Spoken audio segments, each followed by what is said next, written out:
Hi, big boss മലയാളത്തിൻ്റെ episode റിവ്യൂയിലേക്ക് എല്ലാവർക്കും സ്വാഗതം. പതിവ് പോലെ രാവിലെ പാട്ട് കേൾക്കുമ്പോൾ എല്ലാവരും എഴുന്നേറ്റ് വന്ന് ഗാർഡൻ ഏരിയ വന്ന് നിന്ന് ഡാൻസൊക്കെ കളിക്കും.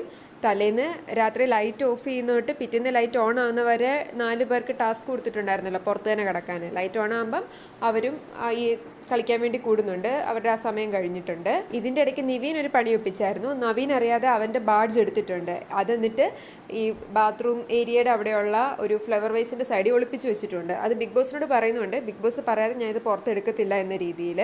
പിന്നെ രാവിലെ തന്നെ എല്ലാവർക്കും ടാസ്ക് കൊടുക്കുന്നുണ്ട്. ഓരോരുത്തരായി വന്ന് നിന്ന് ആ ഹൗസിലെ ഇഷ്ടപ്പെട്ട ഒരാളെയും ഇഷ്ടമില്ലാത്ത ഒരാളെയും സെലക്ട് ചെയ്യണം. എന്നിട്ട് 2 പേർക്കും നിക്ക് നെയിം കൊടുക്കണം എന്ന് പറഞ്ഞിട്ട് ഓരോരുത്തരായി വന്ന് ഓരോരുത്തരെ വിളിച്ച് അവർക്ക് ഇഷ്ടമുള്ള ഒരാളെ ഇഷ്ടമില്ലാത്ത ആളെയും വിളിച്ചിട്ട് ഓരോ പേരുകൾ കൊടുക്കുന്നുണ്ട്.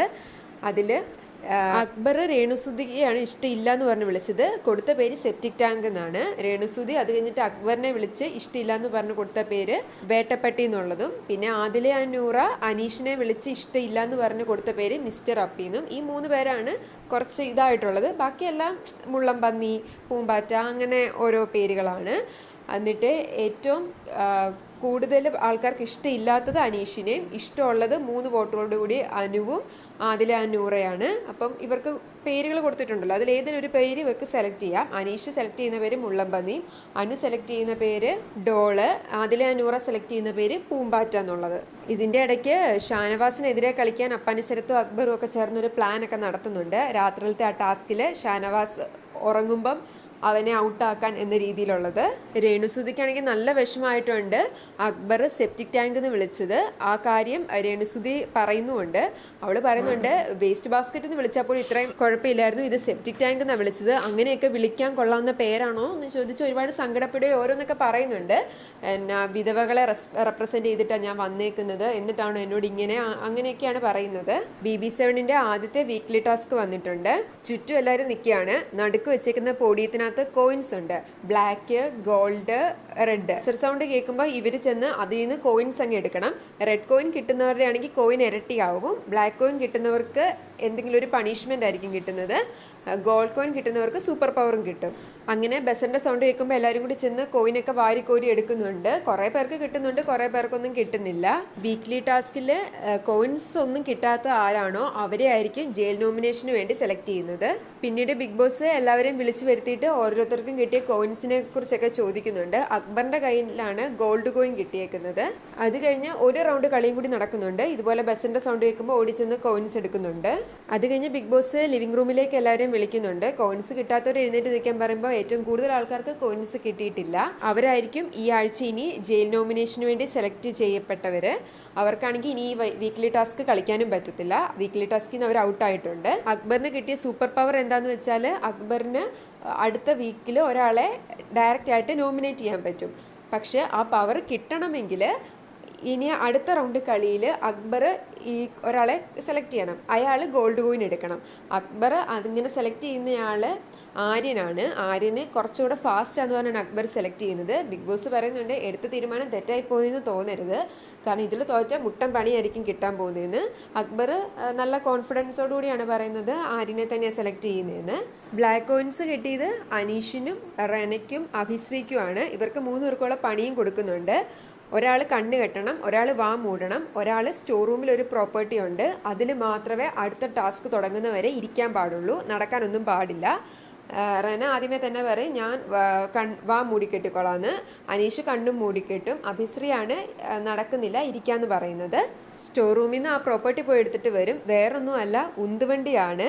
അഭിശ്രീ ആ ഉന്തുവണ്ടിയിൽ വേണം ഇരിക്കാൻ. അടുത്ത ടാസ്ക് തുടങ്ങുന്നത് വരെ അനീഷും റെനയും കൂടെ വേണം ഈ ഉന്തുവണ്ടി തള്ളിക്കൊണ്ട് പോകാൻ. ഇടയ്ക്ക് വെച്ച് നിൽക്കാനേ പാടില്ല. അത് വല്ലാത്തൊരു പണിയായിപ്പോയി. അഭിയാണെങ്കിൽ അവത്തിരുന്ന് വെള്ളം വേണം, അത് വേണം, ഇത് വേണം, അങ്ങോട്ട് പോകും ഇങ്ങോട്ട് പോകുന്നൊക്കെ പറയുന്നുണ്ട്. ഇതിൻ്റെ ഇടയ്ക്ക് നിവിൻ വീണ്ടും ക്യാമറ നോക്കി പറയുന്നുണ്ട്, ബിഗ് ബോസ് ആ ബാഡ്ജ് എൻ്റെ കയ്യിലുണ്ട്, ബിഗ് ബോസ് പറയുന്നവരെ ഞാനത് ആ ഫ്ലവർ വൈസിൻ്റെ അവിടെ ഒളിപ്പിച്ച് വെച്ചിട്ടുണ്ടെന്ന് പറഞ്ഞ് കാണിച്ചൊക്കെ കൊടുക്കുന്നുണ്ട്. എന്നാൽ ഇതൊന്നും അറിയാതെ നവീൻ അവൻ്റെ ബാഡ്ജ് ആണെന്ന് തപ്പിക്കൊണ്ട് ഇരിക്കുക. ബാഗിനകത്ത് അവൻ ബാഡ്ജ് വെച്ചിരുന്നത്. എനിക്ക് തോന്നുന്നു ഇന്നലെ നവീനല്ല, ആര്യൻ ബാഡ്ജ് തപ്പിക്കൊണ്ടിരിക്കുകയാണ്. അവൻ ബാഗിനകത്തായിരുന്നു തോന്നുന്നു ബാഡ്ജ് വെച്ചിരുന്നത്.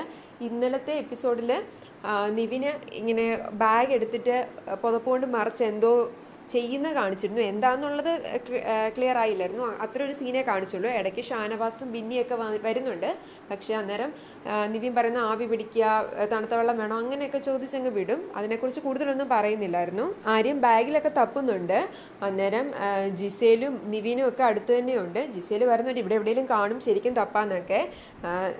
നവീനും അങ്ങനെയൊക്കെയാണ് പറയുന്നത്. അവൻ ചോദിക്കുന്നുണ്ട് എന്നെ നിനക്ക് സംശയം ഉണ്ടോ എന്നൊക്കെ. ആര്യം പറയും നീ എന്താ ഇങ്ങനെ ചോദിക്കുന്നത്, എനിക്ക് നിന്നെ സംശയമൊന്നുമില്ല എന്ന് പറയും. അത് കേൾക്കുമ്പോൾ അവനൊരു സന്തോഷമാവുന്നുണ്ട്, അവനെ ആർക്കും ഡൗട്ട് ഇല്ലല്ലോ എന്നോർത്തിട്ട്. പിന്നീട് അടുത്ത റൗണ്ട് കളി തുടങ്ങുന്നുണ്ട്. അക്ബറിന് വേണ്ടി ആര്യനാണ് ഗോൾഡൻ കോയിൻ എടുക്കേണ്ടത്. ആ കോയിൻ എടുത്താൽ മാത്രമേ ഉള്ളൂ അക്ബറിന് ആ സൂപ്പർ പവർ കിട്ടത്തുള്ളൂ. ആര്യന് വേണ്ടി കോയിൻ എടുക്കാൻ ശ്രമിക്കാം, അതുപോലെ അക്ബറിനും ഒക്കെ ശ്രമിക്കാം. ഇപ്പം കുറച്ച് പേരേ ഉള്ളൂ. ബാക്കി കോയിൻ കിട്ടാത്തവരെല്ലാം ഈ വീക്ക്ലി ടാസ്കിൽ നിന്ന് ഔട്ടായതുകൊണ്ട് അവരെല്ലാം മാറി നിൽക്കുകയാണ്. ബസറിൻ്റെ സൗണ്ട് കേൾക്കുമ്പോൾ എല്ലാവരും കൂടി ചെന്ന് കോയിൻ എടുക്കാൻ ശ്രമിക്കും. ആര്യൻ്റെ ആദ്യം കോയിൻ കിട്ടിയതാണ്, പക്ഷേ അവൻ്റെ കയ്യിൽ നിന്ന് താഴെ വീണു. അത് അവൻ ശ്രദ്ധിച്ചില്ല. ഷാനവാസ് അത് കണ്ട് ഓടിച്ചെന്ന് കോയിൻ എടുക്കുന്നുണ്ട്. ആര്യം നോക്കുമ്പോൾ പെട്ടെന്ന് കോയിൻ കാണുന്നില്ല. ഷാനവാസിൻ്റെ കയ്യിൽ ഇരിക്കുന്നത് കണ്ട് അവൻ്റെ പുറകെ ചെല്ലുന്നുണ്ട്, അത് എൻ്റെ കോയിനെ എനിക്ക് തരണം എന്ന് പറഞ്ഞ്. ഷാനവാസ് പക്ഷേ കൊടുക്കത്തില്ല. ബിഗ് ബോസ് പറയട്ടെ എന്നിട്ട് തരാമെന്ന് പറഞ്ഞ് ഷാനവാസ് അത് കയ്യിൽ തന്നെ വെക്കും. പിന്നെ ബിഗ് ബോസ് ലിവിംഗ് റൂമിലേക്ക് എല്ലാവരെയും വിളിക്കും. ഇപ്പോൾ ആരുടെ കയ്യിലൊക്കെ കോയിൻസ് എന്ന് ചോദിക്കുമ്പോൾ ഓരോരുത്തർ എഴുന്നേറ്റ് നിന്ന് കിട്ടിയ കോയിൻസിൻ്റെ കാര്യമൊക്കെ പറയുന്നുണ്ട്. അന്നേരം ഗോൾഡ് കോയിൻ ഇരിക്കുന്നത് ഷാനവാസിൻ്റെ കയ്യിലാണ്. ഷാനവാസ് പറയുന്നുണ്ട് ആര്യൻ എടുത്തപ്പോൾ അത് സഞ്ചിയിലിടാൻ പറ്റിയില്ല, താഴെ വീണു, ഞാനത് എടുത്തു, ഇതിപ്പോൾ എനിക്കാണോ അവകാശപ്പെട്ടതെന്ന് അറിയത്തില്ല എന്ന് പറയുമ്പോൾ ബിഗ് ബോസ് പറയുന്നുണ്ട് ആ കോയിന് ഷാനവാസിന് അവകാശപ്പെട്ടത്. ഇനി അതിൻ്റെ ബാക്കി കാര്യങ്ങളൊക്കെ ഞാൻ പിന്നെ പറയാമെന്ന്. അപ്പോൾ അക്ബറും ആര്യനും ഈ ഗെയിമിൽ ഇവൻ തോറ്റേക്കാണ്. അപ്പോൾ അവർക്കൊരു പണിഷ്മെൻ്റ് ഉണ്ട്. രണ്ടുപേരെയും കൺഫെഷൻ റൂമിലേക്ക് വിളിപ്പിക്കും. അവർ കൺഫെഷൻ റൂമിൽ ഇരിക്കുന്ന അതൊക്കെ ലിവിങ് റൂമിൽ ഇരുന്ന് ബാക്കി ഹൗസ് മേറ്റ്സ് കാണുന്നുണ്ട്. അവരോട് ബിഗ് ബോസ് ചോദിക്കുന്നത് നിങ്ങളിൽ ഒരാൾ നോമിനേറ്റ് ആവണം അടുത്ത വീക്കിലേക്ക്, ആരാന്ന് തീരുമാനിക്കാൻ പറയും. രണ്ട് പേരും ആദ്യം വിട്ടുകൊടുക്കില്ല, പിന്നെ പറഞ്ഞ് അവസാനം അക്ബർ തന്നെ നോമിനേറ്റ് ആവാമെന്ന് പറയും. അങ്ങനെ അക്ബർ അടുത്ത വീക്കിലേക്ക് നോമിനേറ്റ് ആവും. ഈ ബിഗ് ബോസ് ഇത്തവണ ശരിക്കും നമ്മൾ പ്രതീക്ഷിക്കാത്ത രീതിയിലുള്ള ടാസ്കും കളികളും പണികളും ഒക്കെ ഇവർക്ക് കൊടുക്കുന്നത്. ശരിക്കും 7ൻ്റെ പണിയെന്ന് തന്നെ പറയാം. അത് കഴിഞ്ഞിട്ട് എല്ലാവരും ലിവിങ് റൂമിലേക്ക് തന്നെ പിന്നെ ഒത്തുകൂടും. അന്നേരം അനീഷിൻ്റെ കയ്യിൽ 2 ബ്ലാക്ക് കോയിൻ ഉണ്ട്. പിന്നെ ഷാനവാസിനൊന്നും അക്ബറിനൊന്നും അങ്ങനെയാണുള്ളത്. അനീഷിനോട് പറയുന്നുണ്ട് ഈ 2 ബ്ലാക്ക് കോയിനിൽ ഒരെണ്ണം വേറെ ആർക്കെങ്കിലും കൊടുക്കാമെന്ന്. അനീഷ് അത് കൊടുക്കുന്നത് ആര്യനാണ്. അപ്പോൾ ആര്യനും പണി കിട്ടുവാണ്. ഇതിലിപ്പോൾ ഇനി ചെയ്യാൻ പോകുന്നത് അനീഷ് ആ ഉന്തുവണ്ടിയിലിരിക്കും. ഷാനവാസ് കണ്ണുകെട്ടി അക്ബർ മുടിയാണ്. അതുപോലെ ആര്യന് കിട്ടുന്നത് ആനയെപ്പോലെ നടക്കാൻ വേണ്ടിയിട്ടാണ്, മുട്ടുകുത്തി. അങ്ങനെ കുറേ നേരം അവർ ടാസ്ക് കളിക്കുന്നുണ്ട്. അതിൻ്റെ ഇടയ്ക്ക് ഈ അനീഷ് നല്ലപോലെ ചൊറിയുന്നുണ്ട് ബാക്കിയുള്ളവരെയൊക്കെ. കുറേ മണിക്കൂർ നേരം ഇവരുടെ ഈ പണിഷ്മെൻറ്റ് ഇങ്ങനെ തുടർന്ന് പോകുന്നുണ്ട്. കുറേ കഴിയുമ്പം ബിഗ് ബോസ് പറയുന്നുണ്ട് ഇന്നത്തേക്ക് ഈ ടാസ്ക് നിർത്തി വെച്ചേക്കുക, ഇനിയിപ്പം നിങ്ങൾക്കെല്ലാം പഴയ പോലെ ആവാമെന്ന് പറയും. ഇതിൻ്റെ ഇടയ്ക്ക് അക്ബർ ക്യാമറ നോക്കി ബിഗ് ബോസിനോട് പറയുന്നുണ്ട് ഞാൻ രേണുവിനോട് അങ്ങനെ പറഞ്ഞാൽ തെറ്റായി പോയെങ്കിൽ രേണുവിനോട് മാപ്പ് പറയാൻ ഞാൻ തയ്യാറാണെന്നൊക്കെ. പക്ഷേ രേണുവിനോട് മാപ്പ് പറയുന്നതായിട്ട് കാണിക്കുന്നില്ല. രാത്രി ലൈറ്റ് ഓഫ് ആകുമ്പം തലേന്നത്തെ ആ ടാസ്ക് വീണ്ടും ഓൺ ആവും. പക്ഷേ ഷാനവാസ് ഗോൾഡ് കോയിൻ കൈ കിട്ടിയതുകൊണ്ടാണോ എന്താണെന്നറിയില്ല, കുറച്ച് ആൾ കളിച്ച് മാറി ബാക്കിയുള്ള കണ്ടസ്റ്റൻസിൻ്റെ കൂടിയാണ് ഇരിക്കുന്നത്. ശൈത്യയൊക്കെ കുറേ വിളിച്ചതാണ് ഷാനവാസിനെ കട്ടിലേ വന്ന് കിടക്കാനും ഇവിടെ വന്നിരിക്കാനും. ഇവർ 4 പേരും ഒരുമിച്ചായിരിക്കണമെന്ന് ബിഗ് ബോസ് പറഞ്ഞിട്ടുണ്ടായിരുന്നു. അടുത്തടുത്ത് നിൽക്കാവുള്ളൂ, മാറിപ്പോയി നിൽക്കരുതെന്ന്. പക്ഷേ ഷാനവാസ് കുറച്ച് മാറിയാണ് നിൽക്കുന്നത്. പനിശരത്തിനൊന്നും അത് ഇഷ്ടമാകത്തില്ല. ശൈത്യ പറയുന്നുണ്ട് ഞാൻ കുറേ വിളിച്ചതാണ് പക്ഷേ വരുന്നില്ല എന്നൊക്കെ. പിന്നെ കുറേ സമയം കഴിയുമ്പോഴത്തേക്കും അഭിശ്രീ വന്ന് നോക്കുമ്പോൾ ശൈത്യയും ജിസേലും ഒക്കെ ഉറക്കമാണ്. ശൈത്യ കട്ടിലെ കിടന്ന് ജിസേൽ നിലത്തും. അഭിശ്രീ അവിടെ ഉറങ്ങാതിരുന്ന കുറച്ച് പേരുണ്ട്, അവരെല്ലാം വിളിച്ചുകൊണ്ട് വരും. പതിയെ ഒച്ച ഉണ്ടാക്കാതെ വാ, ഇവരെ നമുക്ക് പൊക്കിക്കൊണ്ട് പോകാമെന്നും പറഞ്ഞ്. ശൈത്യയുടെ കട്ടിൽ പൊക്കാൻ വരുമ്പോൾ തന്നെ ശൈത്യം ഉണരുന്നുണ്ട്.